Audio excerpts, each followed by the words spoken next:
It's the one and only Paul Friends welcoming you, the star of the universe, on call. And tonight we have Doug. Say hi, Doug. Hi, Doug. And of course, you have me. Nobody else at the moment, of course. Just a reminder for those of you that are been listening to us for so long, we're no longer streaming live on TalkShoe anymore. So if you want to join us, you need to join us either on the Discord server, on Starfleet Universe Online Discord server. There is a link on the sfuoncall.com website, so you can find it there. And of course, we also have the normal. You can actually watch us on twitch.tv, and that's going to be over twitch.tv/sfuoncall. That will drag you directly to the place where SFU on Call is on Twitch. So that those are the two current streaming platforms that I am streaming on. I'm not doing YouTube live. There's no particular reason to stream on multiple platforms at the moment. I see no use for it. If you and people that listen to watch these on YouTube, if you have a different opinion on that, please be happy. Comment below.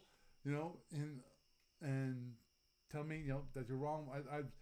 I don't have Twitch. I don't like Twitch, and I don't. If I want to watch this live, I'd like to have it on YouTube.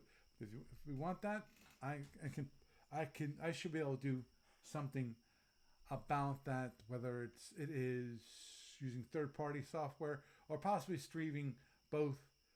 I'm not sure if you can stream both two services at the same time on. You might be OBS. able to. Oh yeah. I might be able to. I don't know. I've never tried it. I haven't. It's worth a shot. Yeah, I've never tried. The worst case scenario is it fails utterly, and then you just do it on one of them. Right. But I know there's third-party sites that actually will allow you to stream to multiple services all at the same time. But at the moment, I have no reason to do that. As I said, if I get a great outpouring from YouTube saying, "Hey, I really don't like Twitch," because it's owned by Amazon versus Google. I'm not sure which multinational corporation that you don't like. I don't know. It is what it is. Okay. Moving on and forward. The first topic for tonight, actually, I want to do a quick review, and I do mean quick just because of I have no pictures for you guys. Obviously, y'all on the listen to this on the podcast, you don't care because you normally don't watch the video anyway. Next step. You might actually watch the video when I ask you to, for those times when I actually show you. I show a game on the video. You might actually do it then. I have not been there for any of this game, so I have no way, shape, or form to actually be able to stream it live. Actually, someone on the discussion board mentioned that, what is it? Oh, there's Jessica or Signy. For those of you, anyone who's in SFB and has been on the discussion board for years, you know Jessica Orsini. She is the creator of I want to say the Frax, but I don't think that's right. Paladin. Yes, Paladin. She's the creator of the Paladin Empire.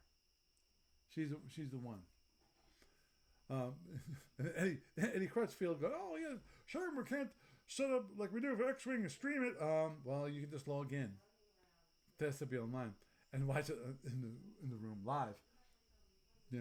But you can. The first turn, big surprise. Remember, guys, we start these games at range 89. So the first turn, you do nothing but go chuk, chuk, chuk, chuk, chuk, chuk, chuk, chuk.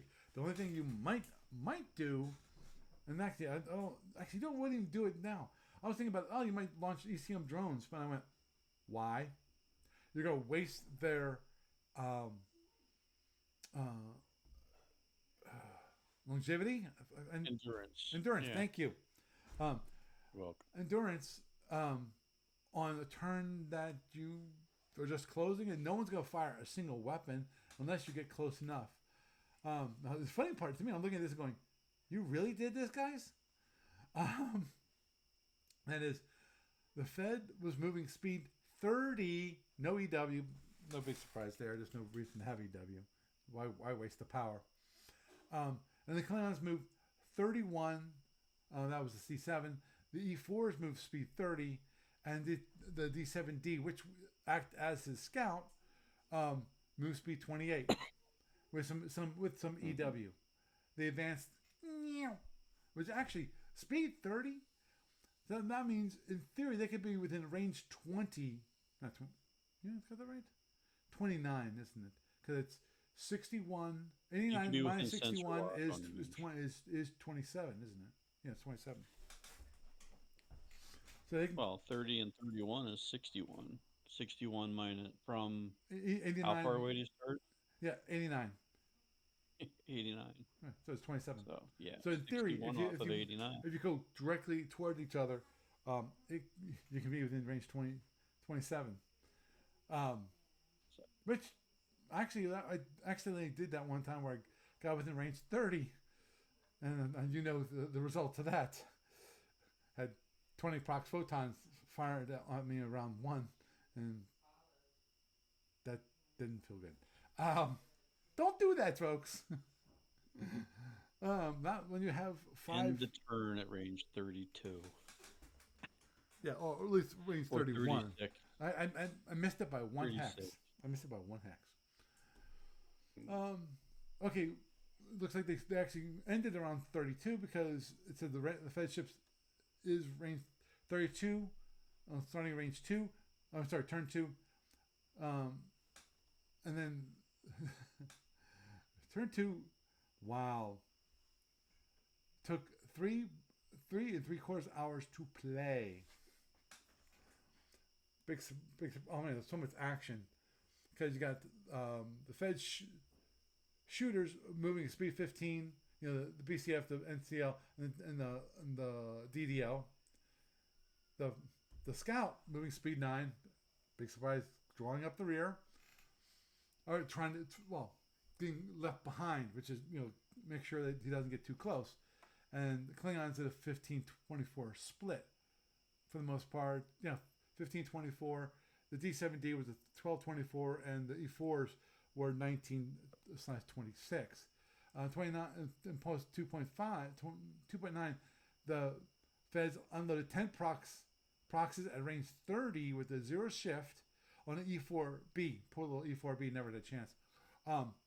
Hitting with 4, scoring 3 internals after a brick of 1 is applied, which is probably the battery. And Klingons launched a wad of drones. Of course, and the D7D launches a drone, or a drone. Actually, that should be the opposite. It's a drone drogue, is what it is. And that launches 5 drones. Then he lands the drogue, big surprise, to replenish it. And Fed launches drones at the Klingon drones. So, big surprise. As I said, in the news portion, if you listen to the news portion, it's a classic Fed Klingon fight. Of course, I'm pretty sure that the Klingons have a lot more drones launchers than the Fed does. Now, I know the Fed, assuming that he did exactly the same thing, he's got at least 2 drone drogues available to him. Maybe 3. I'm just thinking about my game with him. The BCF launched the MRS on 2-2, and it survived until 28, where the C7 hammered away with 4 phase of 1s at range 8 and crippling it with 9 damage. NCL target choice for the C7 enduring blast of 16 points of damage on her number 2. Wow. C7 been doing a lot of work. And the Fed moves the center towards the center, the E4 is turning westward, then south. So westward is on the board. It's actually going to be this way, left, and then down. And the C7 and D7 kept them moving north to the north of the Fed fleet. So you split the E4s and the C7 D6D. The Feds were busy with their phase ones, doing basically knocking down the drones. No Klingon drones hit, but 2 swordfish drones with the Klingon actually used swordfish drones. They get the range would fire at the phaser 2, find the phaser 2 at the BCF. So he's using, so the Klingon actually was used to specialized drones. The Fed actually had a Scatterpeck which popped with 4 drones in the fight. And D7D used channels to lock brakes, succeeding in breaking lock on to the D7C and the NCL ECM drones. This is what you can do when you have a scout to counter some of these things that the Fed is doing, which is awesome, because obviously what that means is obviously at this moment in time, this is the second turn. There's only any ship in the Fed fleet is only going to have 1 ECM drone in the drone rack. Like the Klingons, if they have ECM drones, they're only going to have it in the rack. Because it's going to be this early. Because it's not like, because they launched them on turn 2.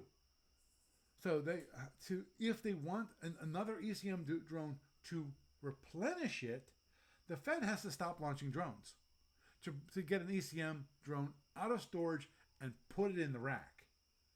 So that's a really, really smart move, a way of killing those ECM drones. And C7 and DCD actually launched also their own ECM drones on 2.24.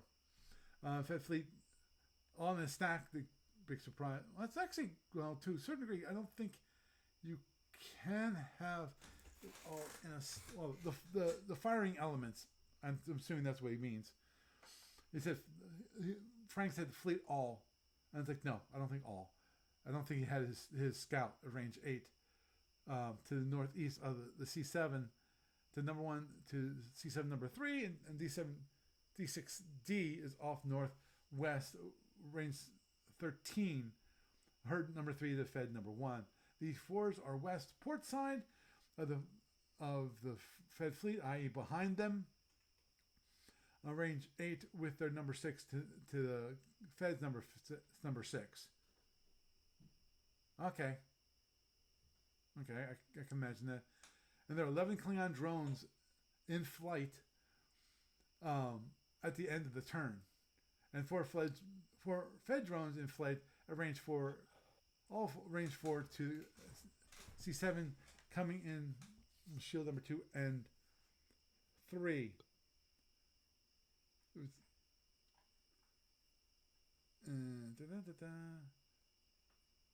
Yeah, okay. And I'm just looking at this one because I want to go through this pretty quick. And then this, okay, that was, where's turn 3? Because they did do turn 3.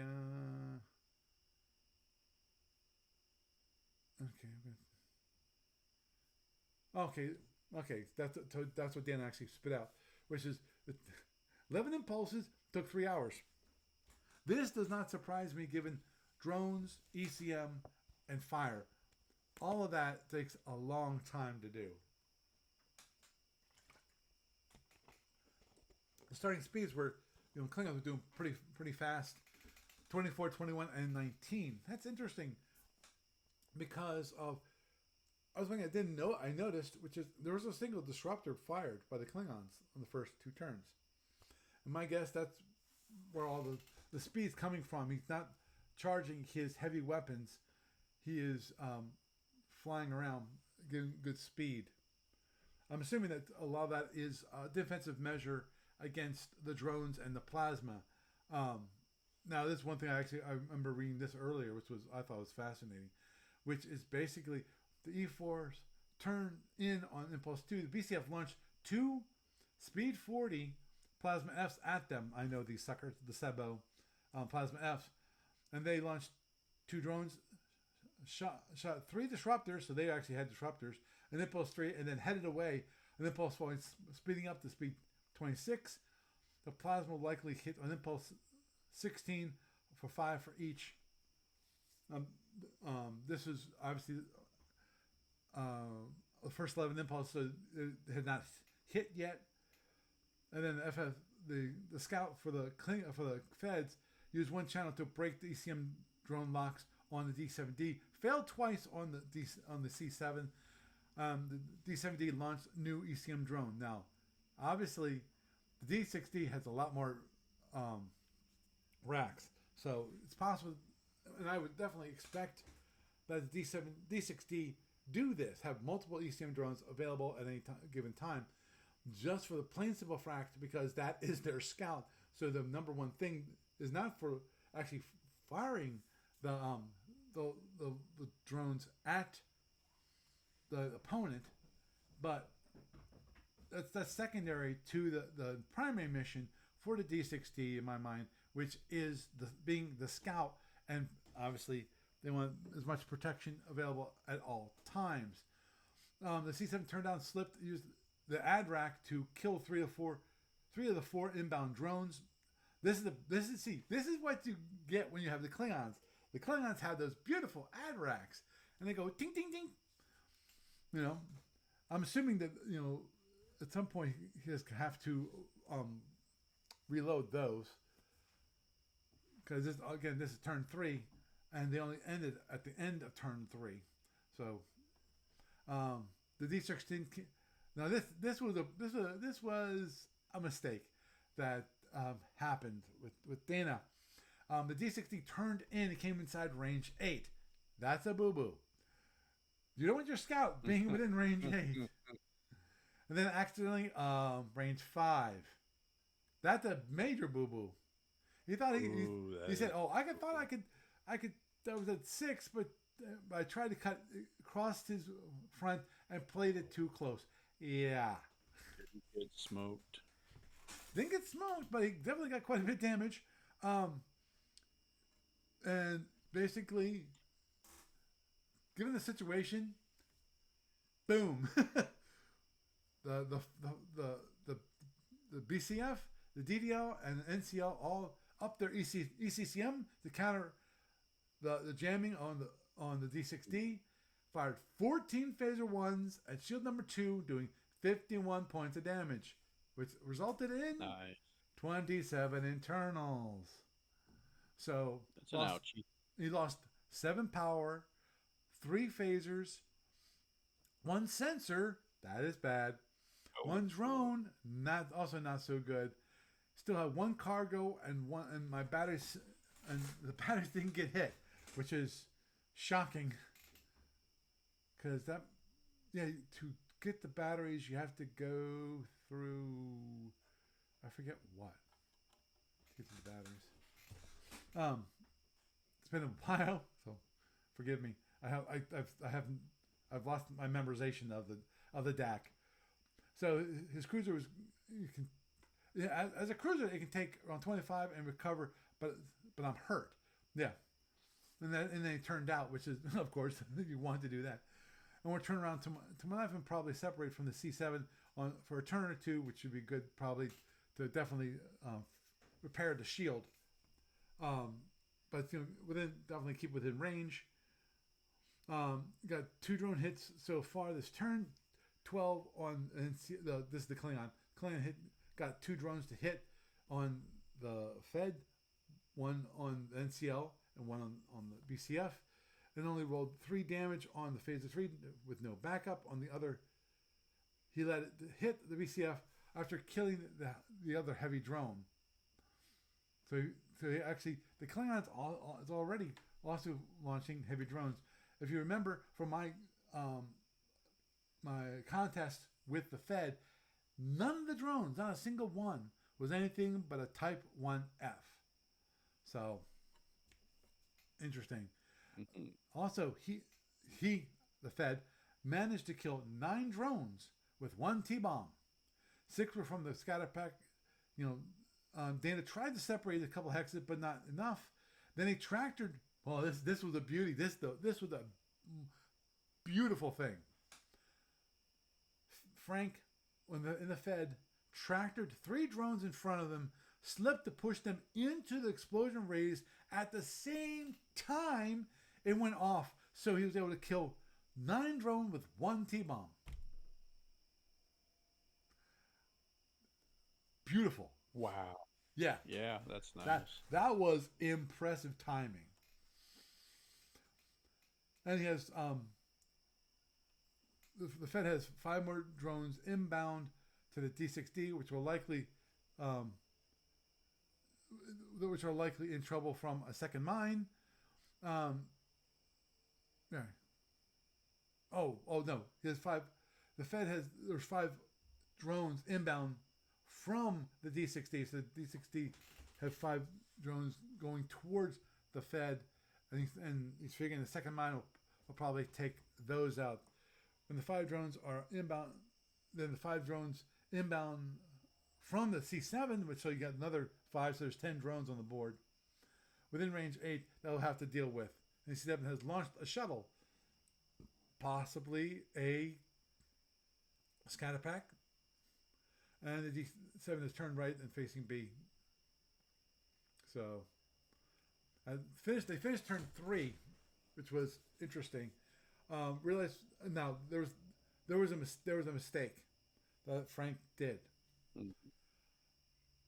Dana realized that Frank had fired 4 phasers from the wrong side of the NCL and the DDL at the D6D, and shot 2 left side phaser ones on each when it was the right side phaser 1 arc.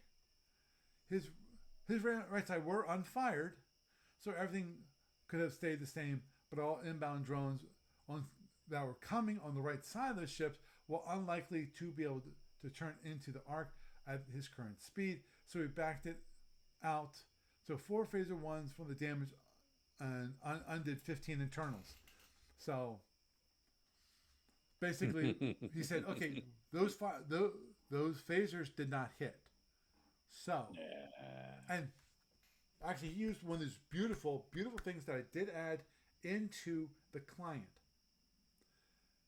There is the ability to, since there's no additional volleys that happened, you actually can go Undo the back last and volley. say undo the last 15 internals, and it will do it. Mm. That's one of those Okay. features that I truly like. Well, I think it's important because Mm-hmm. if you ever like, because you can both do the whole volley or 15. If you miscounted when it comes to adding up the damage, you can easily go, oh well, yeah, okay, it was actually only 22 instead of 25, so you can undo 3. Or if there was more, then actually more in the more case, what you normally would do is undo the whole volley and redo it, because in that case, it does matter. You can't just 2 additional internals. No. Because of the way the DAC works, you really need to undo the whole volley and redo it because of there's all those single hit um, ones in the first column. So you can't just undo. You can't just add additional hits. Of course, there's some bad parts about that. But anyway, E4 has continued turning around in the action, being chased by the 2 F Torps, and that hit 1 for 2 plus 1 point after some defensive phaser fire. They were real, big surprise. So the BCF has launched his plasma, which basically means that he doesn't have his plasma anymore. He has to, for the next 3 turns, he has to be charging his plasma if he wants to ever launch them again. Then damaged E4, continued turning and ended up a range 12 off the NCL number 5. So the E4 with internals, the one that actually got hit by the prox photons at long range, ended up on the Scatterpack shuttle. It launched on turn 2, which I assume means he's probably going to be bringing that back in. Tractoring it and then I forget what it's called, emergency landing or something like that. Automatic recovery. No, it's not called automatic. There's an automatic recovery thing. Yeah, but it's not called automatic recovery. It's not, I think it's emergency landing. Where you tractor it and you can bring it in, versus having to slow down to be slow enough so that the shuttle can actually just fly in. Of course, I know it's a scatter pack, which means it's stopped and it's not controlled by a pilot. So, the emergency landing thing is when you literally slam your shuttle into somebody's ship. It's like a boarding party tactic. Okay, I forget what. If I remember correctly. Mm-hmm. It's something special landing procedure. I forget what that was. Okay, anyway, Dana mentioned that Frank did a great job and a little luck in dealing with the rest of his drones. 8 were killed by a T-bomb, and the NCL had to drop the front shield to transport it out, which meant it turned a little later than the BCF and the DDL. So the hex behind the DDL, i.e. make sure that he used a combination of a suicide shuttle and another 5-6 phasers, plus the T-bomb to kill the remainder of my 11 drones. So, used a lot of resources to do that, which is fine for the Fed because the Fed's going slow. So he's got the power to recharge his phasers. Obviously, I'm thinking that the Klingon's going to slow down at some point to recharge phasers and possibly. If he ends their turn at a certain range, he can actually use overloads. He might be waiting for the some down shields to be available. So at that point, maybe start firing disruptors at longer range. The C7 kept turning across the number 2 shields of his fleet.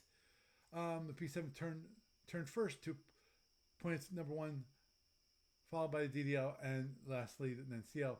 The Scout was a few hexes behind those ships, so when they turned early, it actually cut in front and got ahead. Oh boy!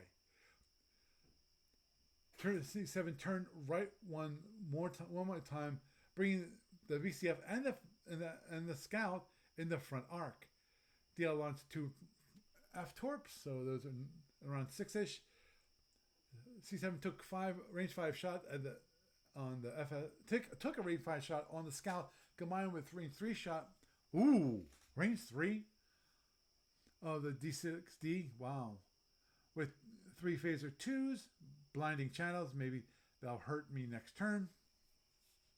D7D got 9 points over a +2 shift. And C7 with 2 overloads UIM, no burnout, on 1 to 3s and 1 of the standard disruptor on 1 to 2. Then added 8 phaser 1s. Overall 43 damage, doing 25 internal to the Scout. Dropping the shield number 1, 5 power, both batteries, a sensor, phaser 1 and phaser 3. Wow. That's interesting. Because if you remember, if I recall correctly, that Scout has only 2 special sensors. Yeah, I know. Yeah, he only has 2. So he's now half blinded completely, and that sensor's gone. If I recall correctly, it takes 25 damage to repair that. Now it's possible he could use an EDR to repair the special sensor, which I think you can do that. It's been a while since I've actually done anything with EDR. So, obviously, I do mostly tournament play. My fleet actions are pathetic, as if it wasn't obvious by my last loss. Um, But so the next impulse about 19, the C7 headed away from the Feds with the F-Torps and the 6 Fed Scatterpack drones chasing it. The C7 ran the torpedoes out on to impulse 28 with 12 impulses, or 10 each. 2 phaser 2s from the C7 and 2 from the D6D reduced it to 12 damage. Both real on C7 number 5. Shield number 5, sorry. Impulse 24 to C7 changed speed to speed 12, so it couldn't get back out of the range. Then C7 turned right, ending the turn at range 7. Center lined by the BCF. Oh, this is not good. On the shield number 3 of the C7, range 8 of the DDL. Again, not good. 3 hexes to the left. And range 9 to the NCL, which is 1 hex behind the DDL. The C7 actually dumped out a T-bomb at its hatch to catch the drones, but it waited a couple impulses too long, was slowing down, and never cleared the detection zone to armor fast enough. Yeah, that's the one thing you have to be careful about when it comes to dropping out the hatch. You have to keep the speed up. The drones ended up targeted on the D6D, big surprise, though it stayed at speed 27, so it kept moving away from the Fed ships.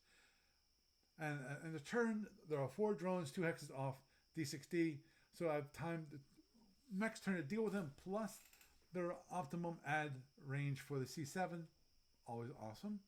And D6D should have time and options on the drones. Yes, agreed there. All the Klingon has active ECMs, and Fed only has active on the Scout and the DDL. And he has 49 shield damage across the ships and 15 internals. And the Fed has 65 shield damage with 25 internals, i.e. the Scout. That's interesting because most of the damage has been on the Scouts. Shocker. The main target, which is, it's like, guys, why are they even that close to the enemy? You really shouldn't be doing this. So next turn, the Fed could shoot 6 overloads and 14 phaser 1s at range 8 in the C7, and that would not be good. On a 20-foot shield and 4 procs from the NCL. I expect none of his torps to have any overload paid on turn 3. Right. And I'm partly wishing now I've never blinded the D60 so I could support the C7, but honestly, the D60 is too close to provide much support anyway. It only has 35 power. It needs to pay for its own ECM and run away from the Feds. Agreed there.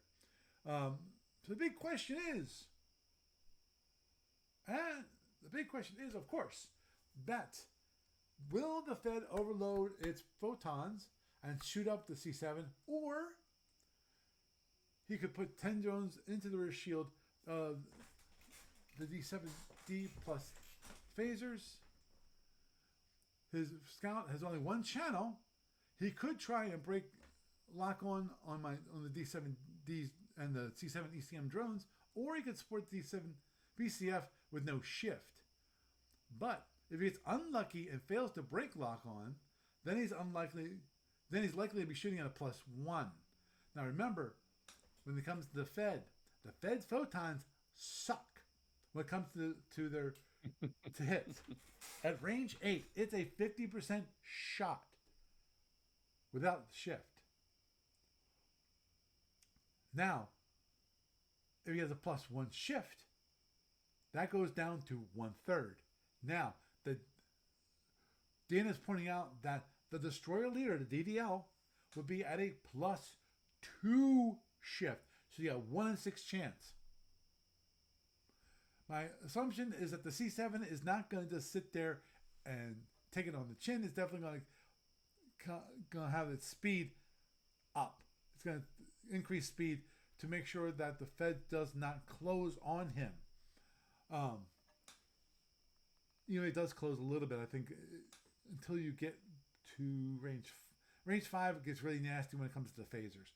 And of course, the phasers themselves at range in that range, the 6 to 8 range. Again, not exactly great. If he overloads, then even if he does 30 to 40 internals, I'll get 30 hexes of separation and 3 or 4 turns to run. Peter can testify that the C7 can fix a lot of stuff with EDR, and yes, actually that was a huge complaint in the discussion board, that the C7 is just insane when it comes to EDR, and that has to do with the track for the EDR for the C7. It's got, when it comes to damage control, it's got a large track. So, and they're trying to continue. Today it's 7. Now I've not heard anything from today. Big surprise, because if they are playing, they're probably done by now. Actually, let me do something just for giggles. I'm going to bring up the client and see if they're playing. They said it might be today, or it might actually be Friday when they play. So ding ding ding ding ding ding. Let me just take a look. See. Yeah, they're not here.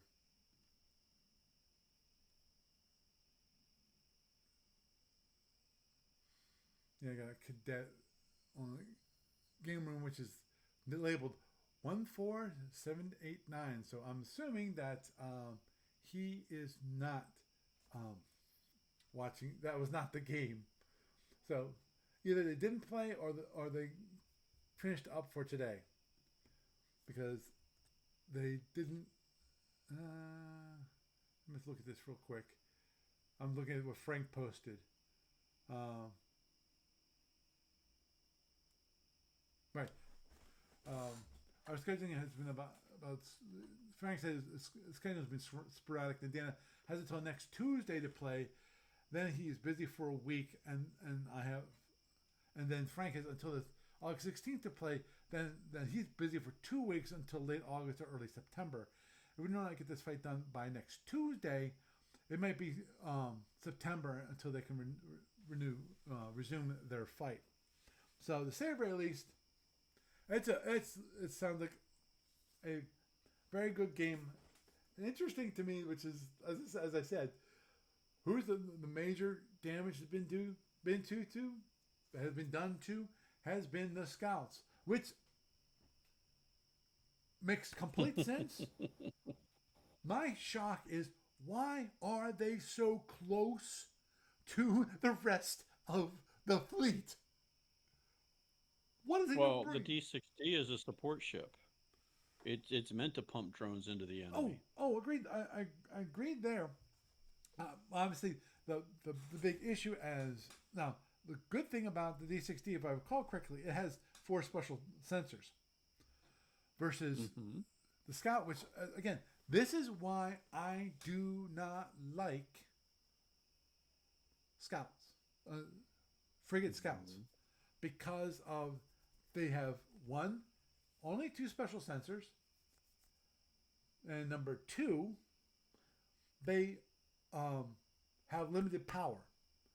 So and so they have to, and as if it wasn't obvious, the Fed has this whole game has been going, other than the first turn, which big surprise, no one's doing anything but putting fuel to the fire and going boom, just trying to get close as quickly as possible, because otherwise you're taking 2 turns just to close. Kind of pointless. The only reason you would ever not do that, especially when it comes to the Fed, is if you want to overload the photons, which most of the time in a fleet battle, you're not going to do that. Because obviously, at least to me at the moment, is that the Feds like to use their procs photons. So the experience is showing us at this moment in time. So it's an interesting game.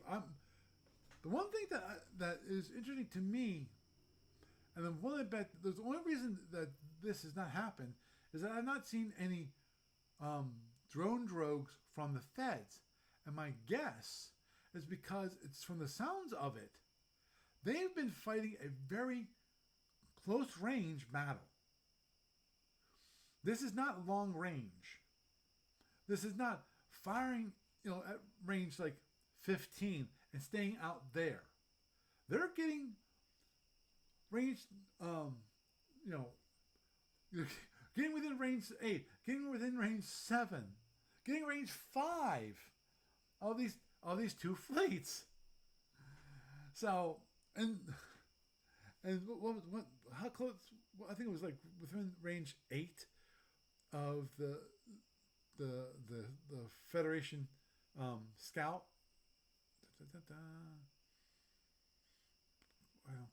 I forget. I'm just seeing if I can see it real fast. Okay, no, not here. I think it was. There it is. There it is. Range 5 shot. It was in range 5 of the scout. And range 3 of their D6D. Which again, that's scary. One that you have two your heavy ships firing on your scout at range 5 and range 3. Mm-hmm. Which of course you see the outcome. So no batteries, 5 less power. And the frigate doesn't have that much power to begin with. I threw it. Hold on. Well, the thing with the frigate scouts versus the destroyer and cruiser scouts is, you have that huge disparity in power, but you can use your sensors for things other than straight up ECM and ECCM. Right. Right. That's where you need to focus your efforts with them. Distract drones, draw them to you, break their lock on, stuff like that. Yeah, which is what they've done. Actually, that's what the D6D did a wonderful job at, which was actually breaking the lock on for the ECM drones, for 2 of the ECM drones from the Fed, which was a wonderful benefit to the Klingons. So I got it right here. For those of you on the video.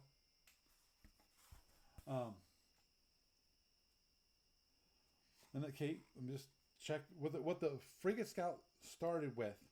Okay, we got 12 warp, 3 impulse, 1 APR. So it's 12 plus 3 plus 1. So that's 16. Right? And let me just make sure I didn't miss anything. 16. So it went from 16 total power down to 11 total power. And now it has no batteries. And what was the damn count on this thing is 2220. Yeah. And BCF has 644-22220. So, to say the very least, and there's one drone rack is complete. The only drone rack on is destroyed, right? No, just a phaser 1 and a phaser 3, which means it has now only 2 phaser 1s and 1 phaser 3. Obviously, when it comes to the frigate scout, those phasers were never meant to be anything but a defensive weapon. But to me, that might be a very critical thing for the Fed. That they lost, not just they lost a special sensor, they lost 5 power. Which means either the scout has to go even slower, because even though, let me look at this real quick. It should be pretty, 1/3 movement cost.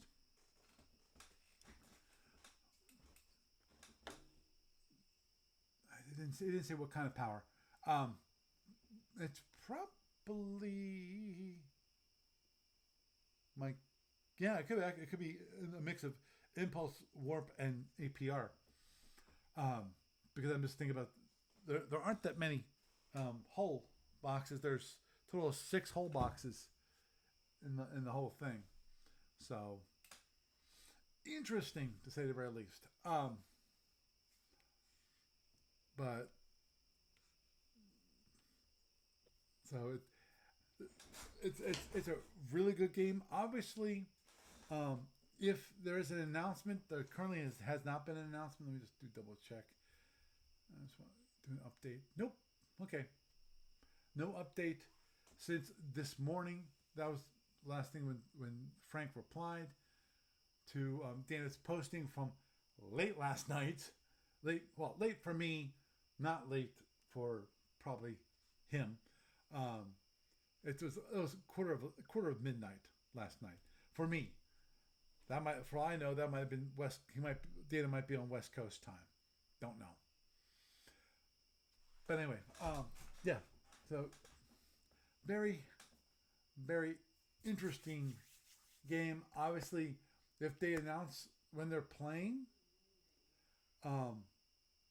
I say keep an eye on the discussion board, because I think if any place they're going to announce it there. So if you're on the discussion board, or you can easily get to the discussion board. The only thing is, for those of you on Chrome, you have to do some finagling if you want to see the exact steps. You can go to Facebook. They've got a message there on their page to showing you the exact directions for Chrome, so that you can actually see it. Because the problem is, it doesn't work in HTTPS. Don't go there. It's HTTP, yeah, so it's not secure when it comes to username and password. Just make sure username and password are unique. You should always have a password to be unique as it stands. It should be unique for every single website you go to. You should not use the same password for multiple sites. You're just asking hackers to have fun with you. Because once they find a password, possibly from a dump, when one of the sites that you go to gets hacked, all of a sudden they have access to other sites. That's the problem. But anyway, but keep an eye there to see if they're going to be posting. And obviously they didn't post anything today, so it means that if they're going to announce for tomorrow, they might do it tomorrow during the day. And it sounds like they like to play around 7 o'clock on Eastern time. I know Frank is East Coast. I'm not sure what Dana is. Frank is retired, so he can usually play at any time. So if they want to, they can actually play in the middle of the day if they wanted to. If I could, I would love to record it, but or even possibly even stream it. But that really depends on one critical thing, which is, of course, when they're playing, and me to actually be available at that moment in time. So, yeah, let's not go down there. Sorry, I was tabbing around and I just noticed there's some additional emails for one of my email clients, and I went, oh no, don't go there. Don't check it. I'm in the middle of a podcast. This is not time to check those things. Okay. Yeah. So I want to do probably a pretty brief discussion, and given the time it is, I'd say it's going to be a brief discussion. Now, was brought to my attention, and I've known this. I just never really thought about it because, honestly, as I'm not a Starfleet Warlord player. I've played around with it some. I'm not good at Starfleet Warlord personally. I played a bit, but oh crap! Mm-hmm. Hold on.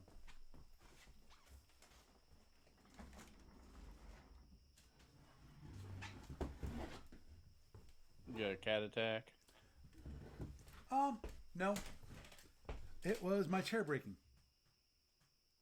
Oh wow.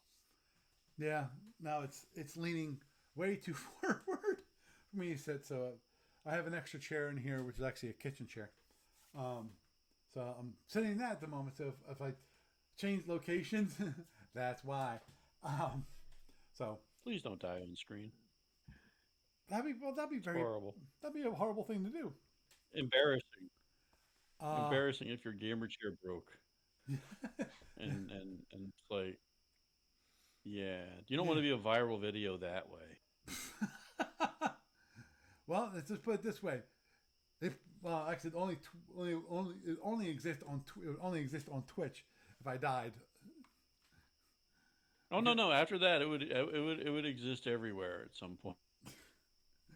Trust me That's on that. that Somebody is. will pick up on it. Oh, You know agreed. how that goes. Yes, I do. Anything that's on the internet will be found sooner or later.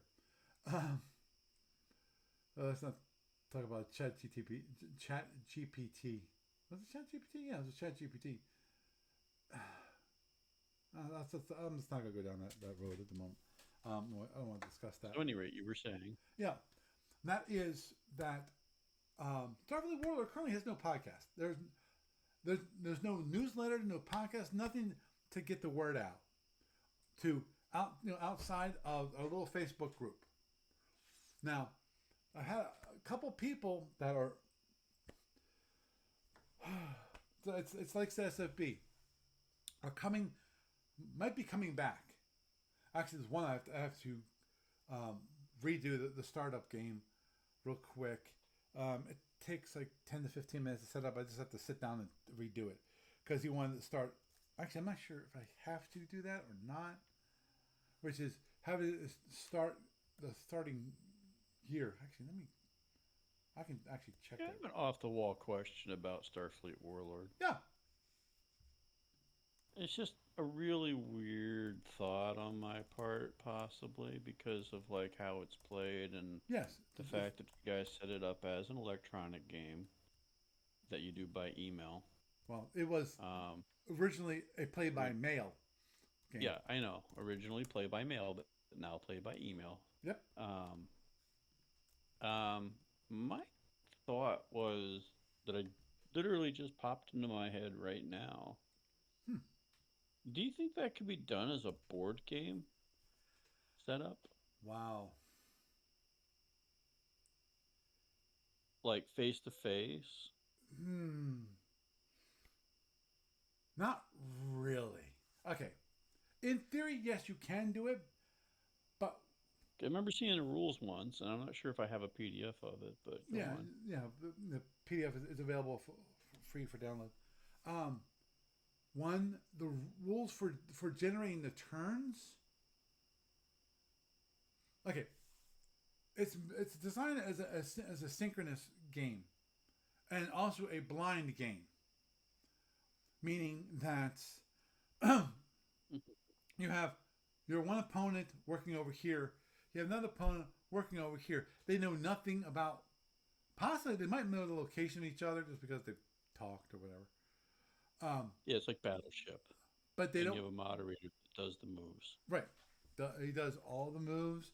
They don't. It's completely blind when it comes to moving from sector to sector to sector. Part of the game is actually part of the currency in the game is information. That's one of those currencies as part of it. If you have alliances and so forth where you share the information or you help out, defeat a certain corporation, you gang on them, and possibly one of them, which I screwed up. There was two players that were attacking this one player, and since the order of the way the turns are run matters to them because of the one guy could set up the opponent, and then the other guy can come in and whack him. I'm not exactly sure how that works. See, that's why I'm not good at Starfleet Warlord. But so that'll be the tough part. In theory, you can do it. It just takes a bit of time. Um, I have thought about running it. In theory, I can run it like a gamer's. I could run it, but basically, what I'd be doing, I'd be entering the turns into my computer for all the orders and so forth, and then taking it, printing out the results, and handing it to the different players. Yeah, but I was thinking more along the lines of like a tabletop thing. Right. Well, tabletop thing. You can, in theory, you can do it as long as you have two players with a basically maybe in two rooms, and you have a judge which runs it, and so that he can tell you, okay, I'm going to do a sector scan on this sector, and then the judge will say, okay, this is what's in that sector. It's not Mm. it's not a game that's designed for. It's not like Stellar Conquest. It's not like F&E, where you know where your opponent is. Okay.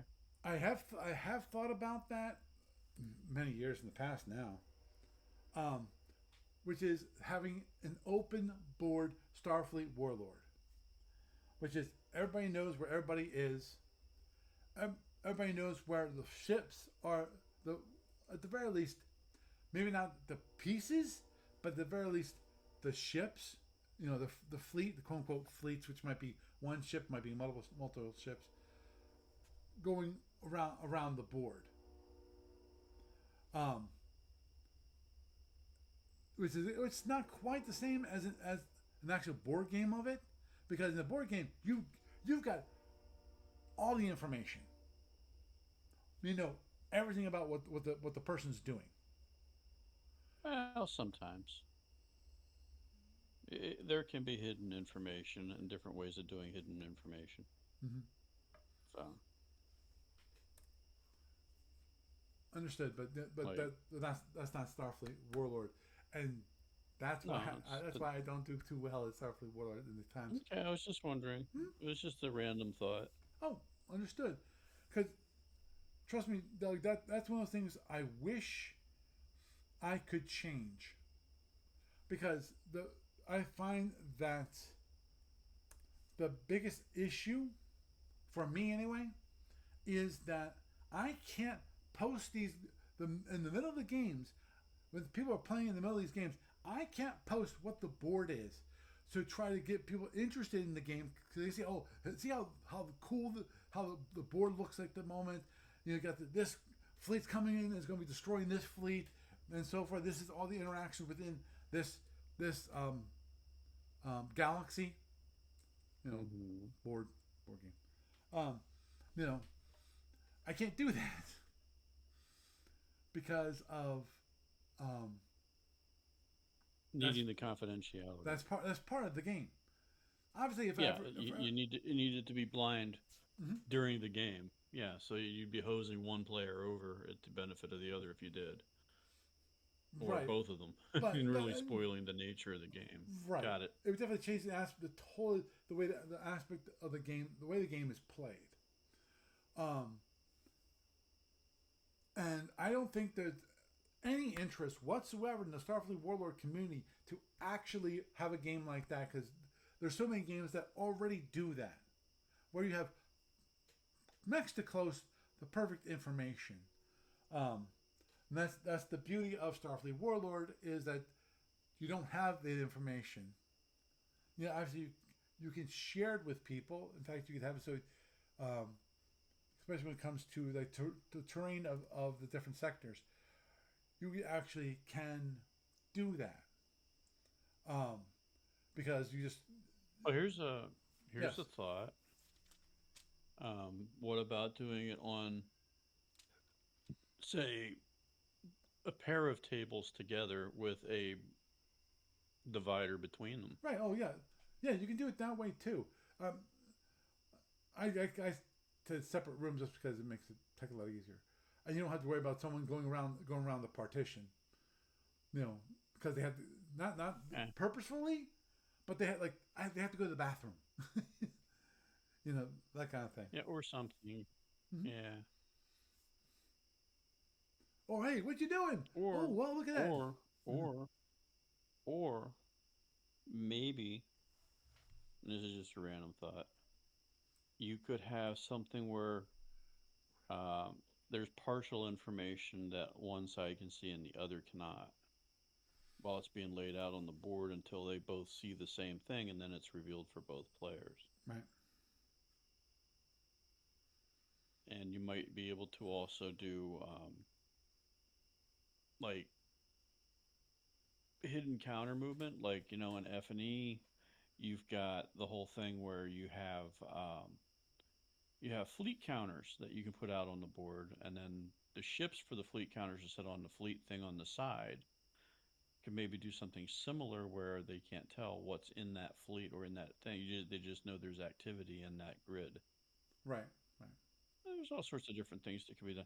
This could be an interesting topic for discussion at gamers potentially. Mm-hmm.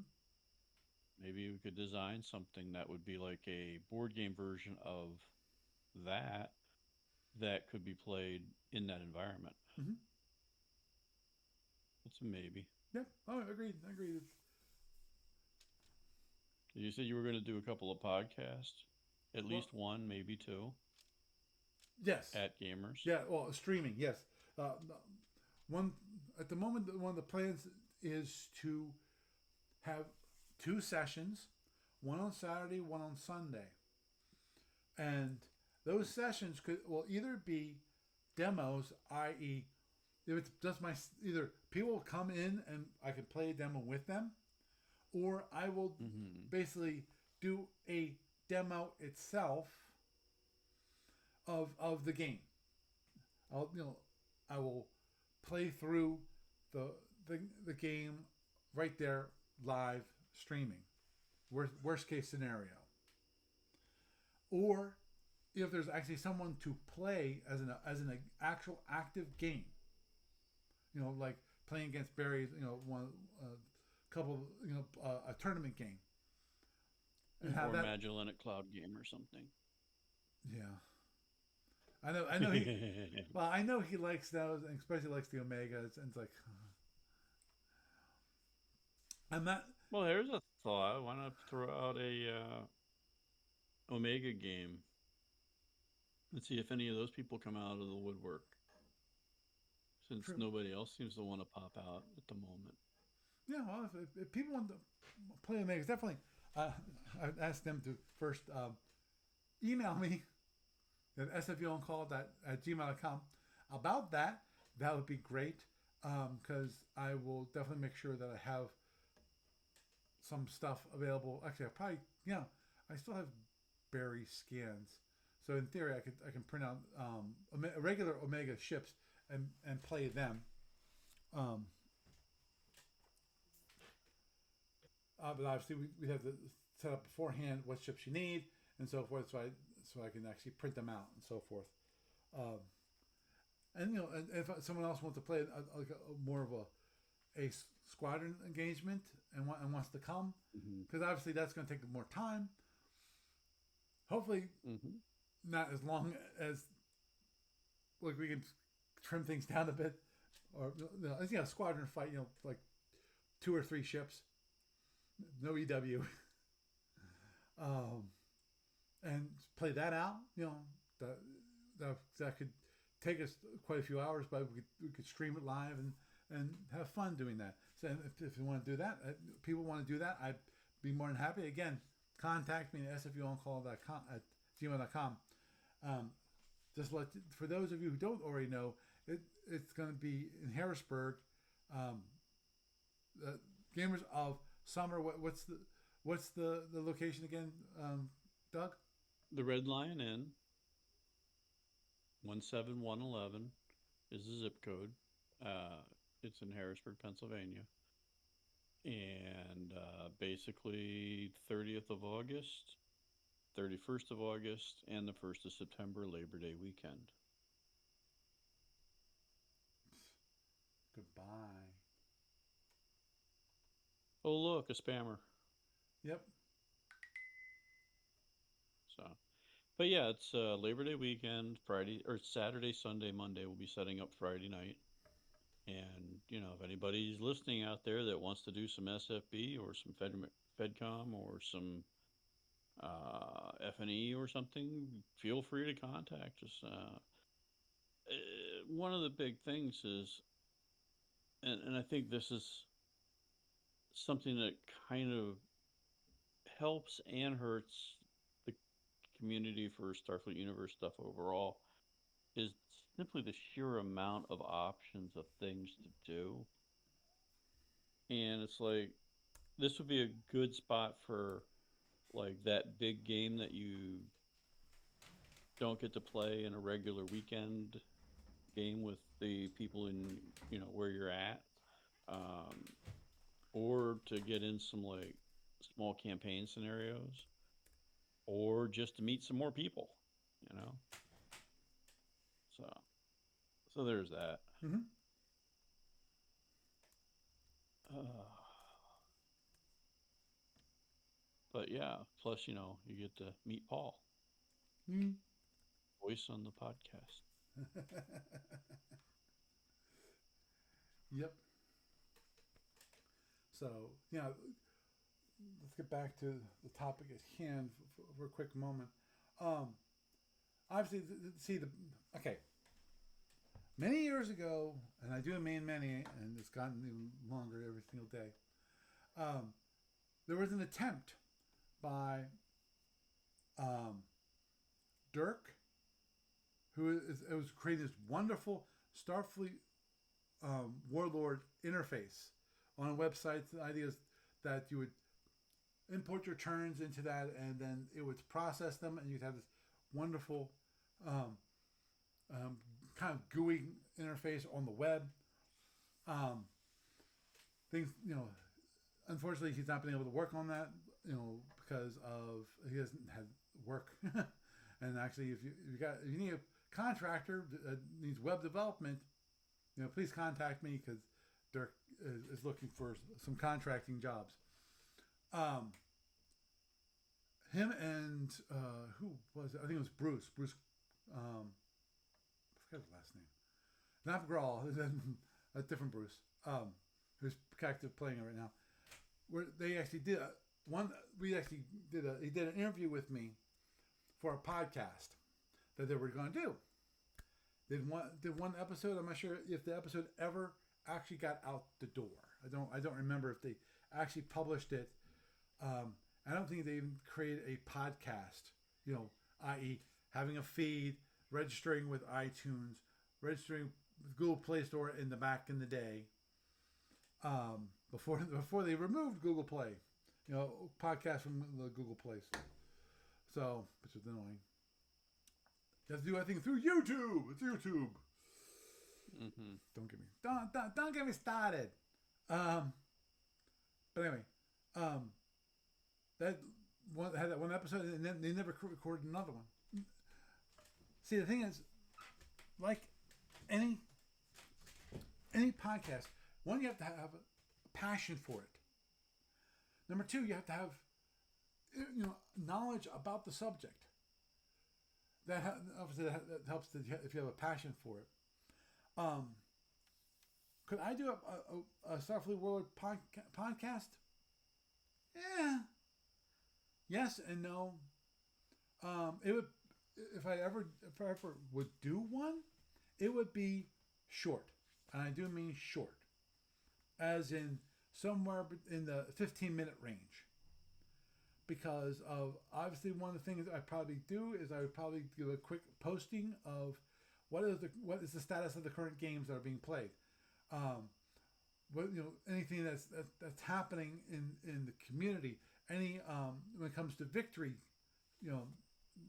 have when it comes to end of games, who won, possibly if it was even a video, something on YouTube or whatever, just say YouTube.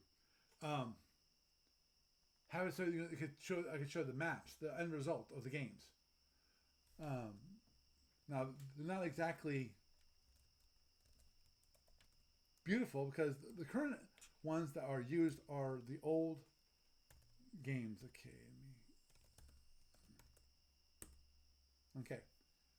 Well, here's the thing I'm about the podcasting. It and like small. Think of it like a small business. mm-hmm. 90% of the small businesses that start fail in the first year, and for all the ones that First five. start and fail, yeah, yeah. But I'm just saying in Right. general, Mm-hmm. general concept. You know, the vast majority fail, Right. and out of that vast majority, a lot of them don't even get started. And the thing is, it's the niche you're filling.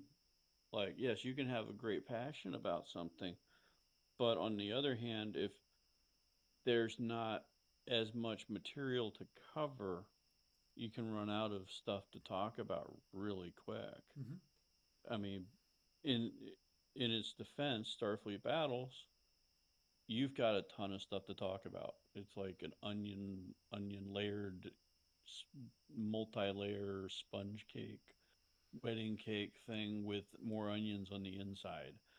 And like, did we ever finish talking about all the monsters, all the monster scenarios? Did we go through all of them? I think we went through all the I monster think scenarios. okay, because like you could literally do something like that, and it took what months and months to talk about Yeah. all those. Mm-hmm. And once you're done with that, you could start talking about all the other scenarios. You could start talking about the campaigns and the mini campaigns. And there's almost always the various online tournament stuff to talk about, which is a huge part of the current, you know, current and ongoing topic. Yep. But the Starfleet Warlord thing is super niche. It's a Oh, very small community by comparison. right. But here, And, you but know, here's. I agree that one of the biggest issues is content. Now, here's the thing. If I was an avid player of Starfleet Warlord, I don't think that would be an issue because of now when you come into Starfleet Warlord, you're talking about tactics, strategies. You're talking about well, how to handle different the different terrain, possibly how to traverse that terrain, and especially in the case of different sites, and how those different sites are generated, and how best to handle. What kind of ship are you going to need?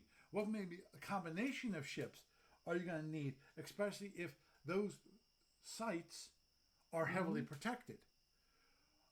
Because, like, an example, there's one of the sites that's the type of terrain is an old minefield.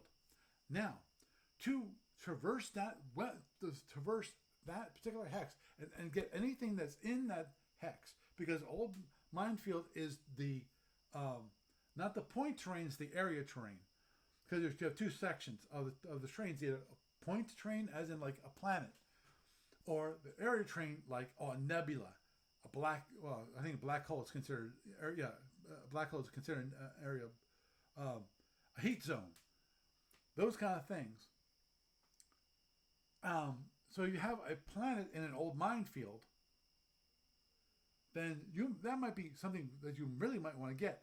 And the if there's nothing guarding it, there's nothing, even monsters that are not that strong in on the planet.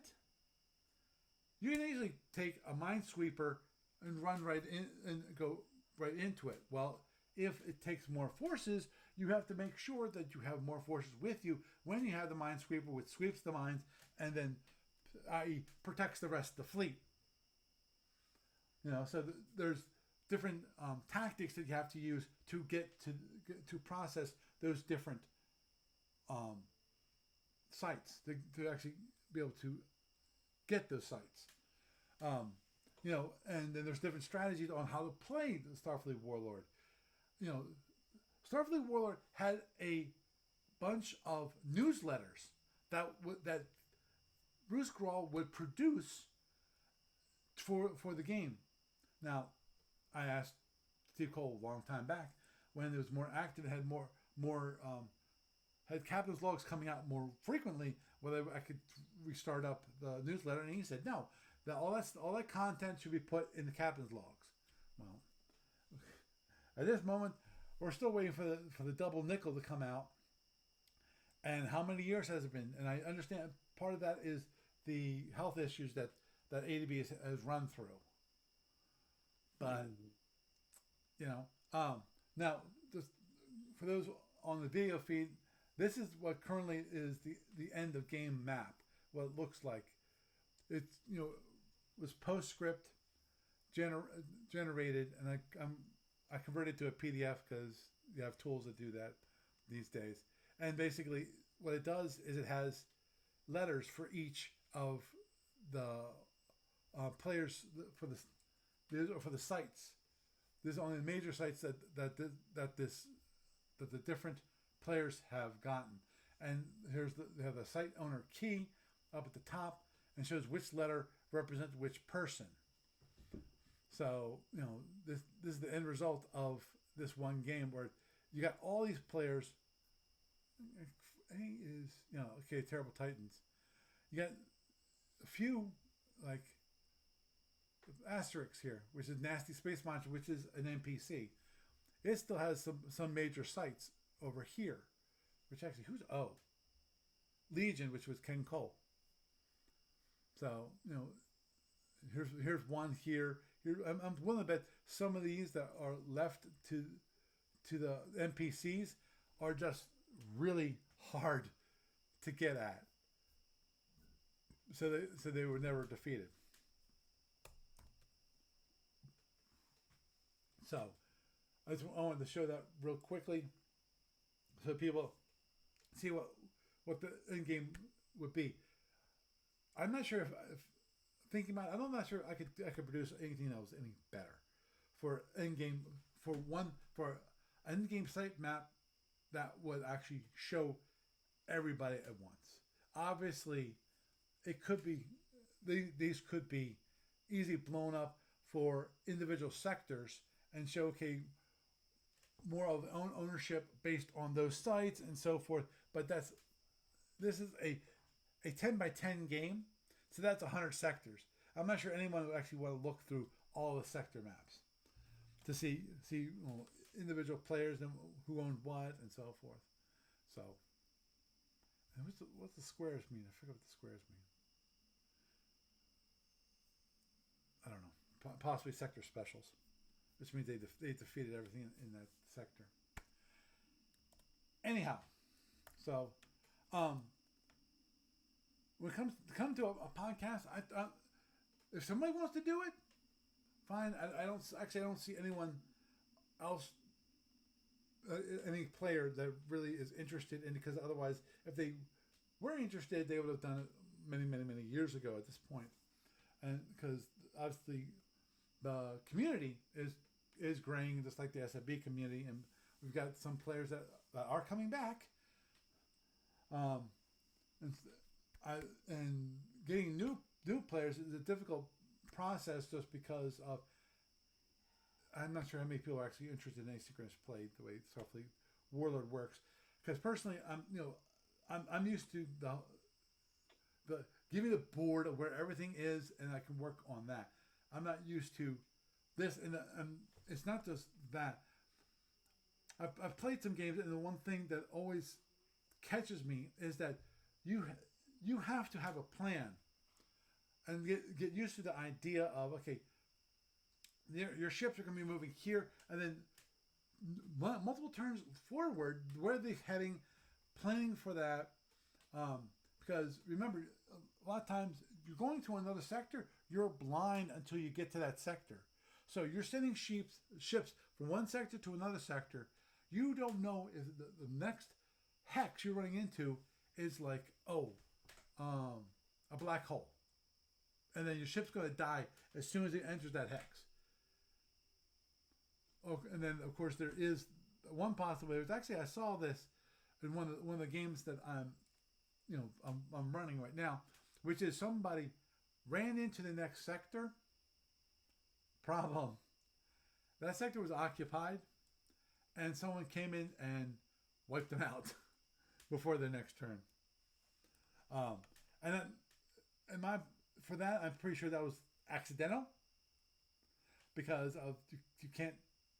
That's not possible unless you wait too long between actually like because one of those was a scout, which you could have seen what the terrain is and so forth on the next turn, which is what he had planned on doing. So, anyhow, I think we'll wrap it up there. Doug, you want to talk about the Gamers of Summer one more time? Sure, Gamers of Summer's coming up. It's 3 weeks away. 3 weeks and 1 day, and we'll be having the Friday night setup. It's 30, 31, and 1 September. So it is literally the end of this month. I turn 60 on Saturday of that event. Yay, Yay! 60. And then Paul will be there. Yep. And I would love to see some more SFB and FNE type players coming out there and doing their thing and having fun with the event. Yep. Other than that, we have like other board games and some role playing games and, nice little variety of stuff going on that weekend. So, yeah, that's kind of about it. Pre registration is open, it's extended until the Monday of the week of the event. For getting a badge pre-registered online. The advantage of that is that your badge is ready for you. Other than that, it's not much of an advantage, but at least it's printed and waiting for you. So there's that, and it makes our initial rush of people coming in that much easier for Saturday morning, and everybody gets to their gaming spot that much quicker. Yep. So there's that. Cool. And that's pretty much it. So come on out and have some fun. Yep. So it's at a nice hotel. yes, We've been there for several years. We're contracted for the winter as well, for next winter. And because they were trying to sell the building, we don't know if we'll be contracted past President's Day of next year, but there it is. Sure. So hope to see you guys and gals Labor Day weekend. Yep. Well, Doug, it's always it's always great to have you around. You have a good night. Thanks. Thanks for having me on, Paul. Okay. Bye. So, had a nice little discussion about the game going on against Frank and Dana, which is I think is going to be awesome. Obviously, for those on the video, it wasn't that exciting, but I don't have a recording. Sorry. I just have the game reports, which if you want to go to the discussion board, if you want to see the more detailed, I went through a lot of it. I skipped over some of it. I tried not to read it for verbatim, and to at least interject some opinion and so forth. I'm hoping you enjoyed that. So, and of course, I would love to do a Starfleet Warlord podcast, but again, my heart would not be in that because I don't know that much about the game. I don't. As I said, there's tactics and strategies and those additional things that I would really bring good information to people who are playing. It's not there. At least for me. I don't know. And I'm not that as interested in games. I don't have that great passion for the game. I do run it. I just don't understand a lot of the tactics and so forth. And I every once in a while get screened by players like, "Oh, why'd you do that? It's destroying the game." And some people don't like other things. So, anyhow, with that, I am Paul Franz, and I bid you a good night.